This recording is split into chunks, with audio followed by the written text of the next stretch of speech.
عادت بیان کرنے کے جس میں کہتے ہیں ہائے حسین تو سکینہ تو زینب. ہمارے بزرگوں نے ہمیں یہ سبق ہمارے بزرگوں نے ہمیں بتایا کہ امام حسین کی شہادت اس طرح بیان کرو کہ نوجوانوں میں جذبہ جہاد پیدا ہو, عورتیں صبر کا پہاڑ بن جائیں. اس طرح شہادت ہم وہ والی. لیکن ایک بات ضرور ذہن میں رکھیں, یہ جو لوگ کہتے ہیں نا بڑے مظلوم تھے پانی نہیں آ سکا, میرے سے حوالہ دیکھے جس نے دیکھنا ہے, میرے سے حوالہ دیکھے. میرے سے حضرت امام حسین میدان کربلا میں تھے تو تھوڑی سی جگہ کھود کے نا امام حسین نے تو خندق کھودی. خندق کھودنا عرب کا رواج تھا, مدینے میں بھی خندق کھودی گئی, اس کا نام ہی جنگ خندق. تو خندق کھود کے نا آگ جلائی جاتی تھی, یہ حفاظت کا ایک ذریعہ تھا تاکہ دشمن نہ آئے. تو امام حسین نے اپنے خیمے کے سامنے خندق کھود کے اس میں آگ جلائی تاکہ پردہ رہے, عورتوں کے پاس کوئی دشمن نہ آئے. تو ایک شخص سامنے کھڑا ہو کے کہنے لگا حسین تو نے دنیا میں ہی آگ جلا لی ہے. معاذ اللہ ثم معاذ اللہ, کہنے لگا آگے تو آگ ملے گی, یہاں جلا لی ہے. تو امام حسین کہنے لگے میں حکم دیتا ہوں آگ کو کہ تجھے ابھی پکڑ لے.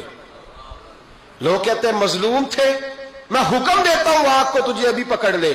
یہ لفظ امام حسین نے کہے. میں 3 کتابیں تو میری لائبریری میں ابھی ہیں جن میں حوالہ ہے, 3 کتب سے, اور آج کل پرسوں کی کتاب نہیں, سینکڑوں سال پرانی. جب کہا نا میں حکم دیتا ہوں تو وہ آدمی گھوڑے سے نیچے گرا, گھوڑے سے نیچے گرا, اور گھوڑے کی رکاب کے اندر اس کا پیر الجھا.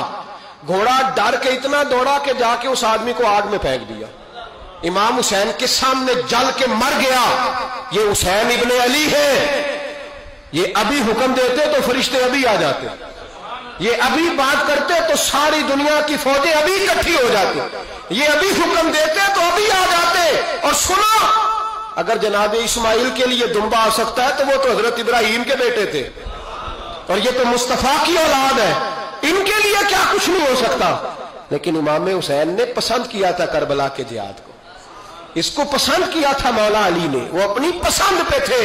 کوئی آدمی اس طرح نہ بیان کرے کہ بڑے مظلوم تھے تو بڑی مشکل میں تھے تو بڑا روتے تھے بڑے, اور کوئی شخص ایسی بات. یہاں تو تماشا لگ گیا ہے, تماشا لگ گیا ہے. ایک وہ ہے جو آج کل کہہ رہے ہیں بس جی وہ تو 2 شہزادوں کی جنگ تھی, انہیں بھی شرم نہیں آتی, اور ایک ممبروں پہ چڑھے ہوئے ہیں, چہرے پہ داڑھی کوئی نہیں, سر پہ ٹوپی کوئی نہیں, بازاری سا انداز ہے, کبھی دوڑ کے ادھر جاتے ہیں, کبھی بھاگتے ہیں, کبھی کہتے ہیں اونچا بولنا, پیروں پہ کھڑا ہونا, یہ لوگ بیان کریں گے امام حسین کی بات, یہ لوگ بیان کریں گے. بیبیوں کے مصائب پڑھ رہا ہوں, وہ اور بیبیاں ہوتی ہیں جو ہائے ہائے کرتی ہیں, واہ ویلا کرتی ہیں. یہ میرے نبی کا خاندان ہے, یہ میرے نبی کا خاندان ہے, نبی کا خاندان. میں حوالہ دکھاؤں گا, مجھ سے سنو حوالہ. حضرت سیدہ زینب نے سارے جنازے دیکھے, بھتیجوں کو, بھانجوں کو, سب کو شہید ہوتے دیکھا. عورتیں ڈرتی میت کو ہاتھ نہیں لگاتی, چیختی ہیں بیبیاں. لیکن حضرت جناب زینب نے پتہ کیا دیکھا تھا, وہ سننا ذرا. امام حسین کی لاش مبارک کربلا میں پڑی تھی, اور امام حسین کا سر کاٹ کے نیزے پہ چڑھایا گیا تھا, اور وہ بیبیوں کے سامنے خالی سر چڑھ رہا تھا, اور سینکڑوں میل کا سفر کر کے دمشق کے بازاروں سے گزرتا وہ سر گیا.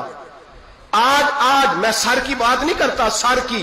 آپ مرد ہیں, جوان ہیں سارے, یہاں کسی کا کٹا ہوا ہاتھ پھینک دیا جائے نا, ہاتھ تو لوگ چیخے مار کے دوڑ جائیں گے, بلکہ ہاتھ تو دور رہا, کسی کی انگلی کاٹ کے یہاں پھینکی جائے تو لوگ چیخے مار کے مرد دوڑ جائیں گے. لیکن کٹا ہوا سر دیکھا, لاشیں دیکھے.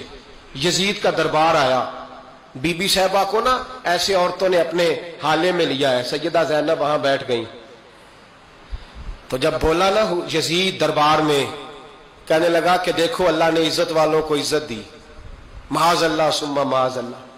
اور میرے مخالفین کا کیا حشر ہوا جب اس نے دیکھے نا, ایک آدمی مجبور ہے, مقہور ہے, اتنا لمبا سفر ہے, غربت ہے, پیاس ہے, بیماری ہے, کیا انداز ہے جب اس عالم میں یزید کے دربار میں اس نے گستاخی کی امام حسین کی. یہاں لوگ کہتے ہیں کسی کو کچھ نہ کہو, کہ کیوں نہ کچھ کہیں, جو سیدنا امام حسین کے بارے میں بات کرے گا زبانیں کھینچیں گے اس کی, جو صحابہ کے بارے میں بات کرے گا ہم کرنے دیتے ہیں. یہ کیا بات ہوئی, گستاخی کرنا, بے ادبی کرنا, یہ کون سا دین ہے؟ یہ تو تم بے دینی پھیلا رہے ہو. سنو, جب اس نے بے ادبی کی تو سیدہ زینب چپ نہیں رہی, بلکہ حضرت زینب بولی اور کھڑی ہوئی, اور آپ نے تلاوت کی قرآن مجید کی. اور آیتیں پڑھی کہنے لگی وَتُعِزُّ مَن تَشَاءُ وَتُذِلُّ مَن تَشَاءُ بِیَدِکَ الْخَیْرُ، اور آپ فرمانے لگی یزید تو کہتا ہے تیرے مخالفین پسپا ہو گئے، تجھے عزت ملی. آپ فرمانے لگے یہ تیرا دربار ہے نا، یہ تیرا سجا ہوا ہے نا، تیرا اس وقت ڈنڈا چلتا ہے نا. فرمانے لگی چند سال ٹھہر جا، تیرے اوپر لوگ لعنتیں برسائیں گے. اور فرمایا جب جمعے پڑھے جائیں گے تو لوگ میرے حسین کے نام کے خطبے پڑھیں گے. فرمایا آج یہ تیرا دربار ہے نا. حضرت نعمان بن بشیر صحابی رسول تھے، وہ کہتے ہیں میرے قریب ایک نابینا صحابی بیٹھا تھا، سنو سنو حوالہ میں دکھاؤں گا. کہنے لگے میرے قریب اس وقت یزید کے دربار میں ایک نابینا صحابی بیٹھے تھے. جب بی بی زینب نے یہ بات کی نا تو وہ نابینا صحابی میرا ہاتھ پکڑ کے کہنے لگے نعمان علی آ گئے ہیں، یہ تو علی کی آواز ہے، علی آ گئے.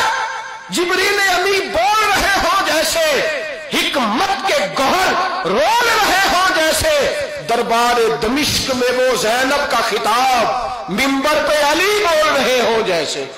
کہنے لگے علی آ گئے، علی، یہ تو علی کی آواز ہے.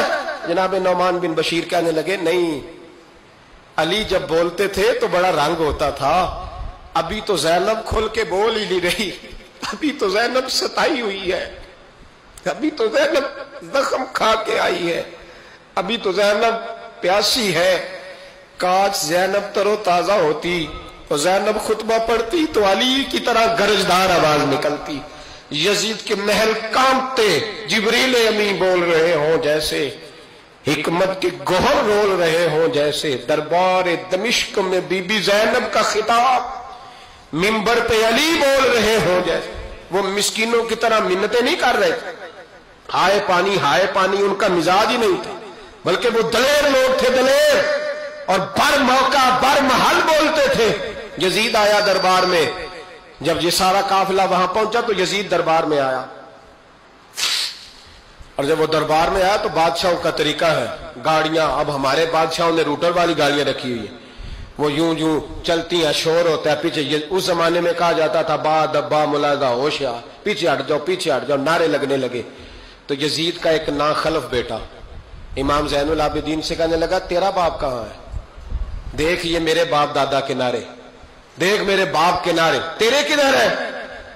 ابھی یہ بات شروع اس نے کی تھی کہ دمشق کی جامع مسجد میں زور کی اذان ہو گئی، اور جب مؤذن نے کہا نا اشہد ان محمد رسول اللہ، تو امام زین العابدین اس کا ہاتھ پکڑ کے کہنے لگے یہ میرے نانا کے نعرے لگ رہے ہیں، اگر تیرا ہے تو بتا، یہ میرے نانا کے نعرے ہیں. اور فرمایا تیرے باپ کے 2-2.5 سال لگیں گے، میرے نانے کے قیامت کے بعد بھی لگیں گے، میرے نانے کے نعرے قیامت کے یہ لگتے رہیں گے، لگ رہے ہیں اور لگتے تھے اور لگتے رہیں گے. میرے بھائی یاد رکھو، دلیری، ہمت، پہلی بات ان سے پیار کرنا ہے، دوسرا ان کی ہمت، ان کا مقام دلیری کرنا ہے، ان کا کام ہمت کرنا ہے، ان کا کام ڈٹ جانا ہے. کمزوری دکھانا اہل بیت کا طریقہ ہوتی ہے. حضرت عباس کے بازوؤں میں درد ہوتی ہے، جناب زینب پھر پریشان ہوتی ہیں کہ ہم تو اس بے حیائی کے خلاف لڑے اور امت ابھی یہ گند کر رہی ہے. جو چوکوں میں کھڑا ہوتا ہے نا عورتوں کو تاڑتا ہے، وہ یزید کے طریقے پہ عمل کرتا ہے. یہ دلائل ہے، آپ سوچ لیں، اندازہ کر لیں کہ ہم نے کس جماعت میں کھڑے ہونا ہے. اس لیے گند سارا نکالیں. امام حسین کا ایک پیغام آج اپنانا بڑا ضروری ہے. امام حسین نے سر سجدے میں کٹایا اور قرآن کی تلاوت نیزے کی نوک پہ بھی جاری رہی ہے. اس لیے آج کم از کم 10 نفل امام حسین کی سنت سمجھ کے ضرور پڑھیں گے انشاءاللہ. جنہوں نے روزہ رکھا ہے بڑا اچھا کیا ہے، چلو جو نہیں رکھ سکے پھر بھی نفلی ہے، کوئی فرض نہیں. کم از کم 3 دفعہ سورت یاسین کی تلاوت آج ضروری ہے امام حسین کے لیے. کریں گے انشاءاللہ تعالی. اگر وہ نیزے کی نوک پہ پڑھ سکتے ہیں تو آپ ان کی خاطر بھی تو پڑھ ہی سکتے ہیں نا. تو بہت ضروری کام آج نفل پڑھنا ہے، اور بہت ضروری کام آج قرآن پاک کی تلاوت کرنا. کریں گے انشاءاللہ تعالی.